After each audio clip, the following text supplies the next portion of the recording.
Ship too hard. Ship too hard. Pits in the yard. Pits in the yard. Half my fam. From Boulevard. Anna, aka Carrie, daydreams on her life with her 2 kids and Gordon while in her bed before being interrupted by the prison guard telling her she has a visitor. Hood is of course the visitor, and they discuss if Rabbit is alive or not, and she apologized for never visiting him in prison in 15 years.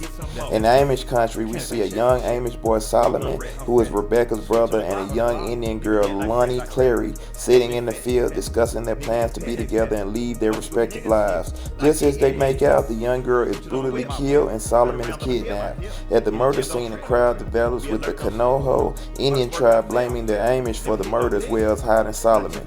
In the crowd, we see Big Back Chaitin, leader of the Indian gang, the Red Bones, just looking like he's ready to pop shit off.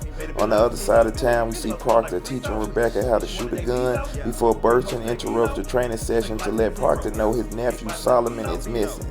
We find out that Chaitin's little brother Tommy Littlestone previously sent threatening letters to his ex-girlfriend, a member of his tribe, when he found out she was messing with an Amish kid. Not having any jurisdiction on the Indian reservation, all 4 officers decide to go to try and get some answers with only Hood 100% on board. Hood goes around the back as Brock, Shabone, and Emmett come to the front door and they meet instant aggression and accusations of racism.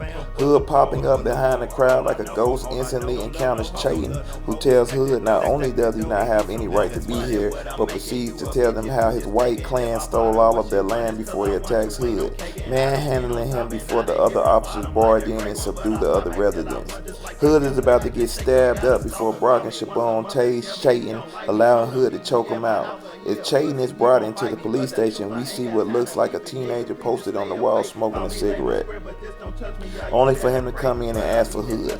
Hood tries to threaten Chaitin with charging him with numerous charges, only for Chaitin to tell Hood it's up once he sees him out of his current cage.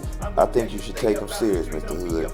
After a ruckus with Gordon, Alex, and the new prosecutor over legal jurisdiction and rights of Chaitin and Tommy, the team from earlier gets a moment with Hood, only to tell Hood he's not his father, telling Hood he's Jason Hood, the real Hood's son. Hood tells Jason his father is dead, to which Jason reveals they weren't that close anyway. But damn. Hood pulls a gun on Jason only to put it up and invite him to lunch. Okay, let's see where this goes. Back in Amish country, Proctor pulls up to his brother's house, confronting his sister-in-law about her not speaking to him in these dire times, only for a group of Indians with weapons to pull up. Proctor, even against his dad's wishes, confronts the mob, beating the fuck out of them like Batman. Get it? I don't care if it was corny. Using Burden as cleanup. Proctor's mom understands her husband is a dick and tells Proctor to help if he can.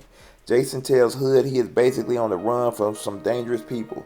Hood agrees to get him a new ID and a couple of dollars, but tells him he needs a couple days. Sugar, on the other hand, threatens Jason, telling him if he tries to fuck Hood over, he will kill him. My nigga just got gangster. Rebecca is attacked in the woods by a hooded assailant, barely escaping had she not run into Hood and a group of police. Hood goes after the man only to be ambushed himself, and the assailant gets away. After coming out of the woods bloody, Shabone opts to take Hood home only to end up at her place, ending of course with Hood smashing. Duh. In the final 2 scenes, we see Anna calling Gordon from prison and his lame ass not answering the phone, as well as Nola visiting Lonnie in the morgue. Thank you for checking out this episode, and we will be back next week, and hopefully we find out who killed this girl.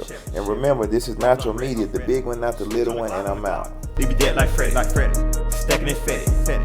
Niggas too petty. Bunch of goofy niggas. Like Eddie. Reaches on my whip. 30 rounds on my hip. In the jam, don't trip. Be alert, don't slip.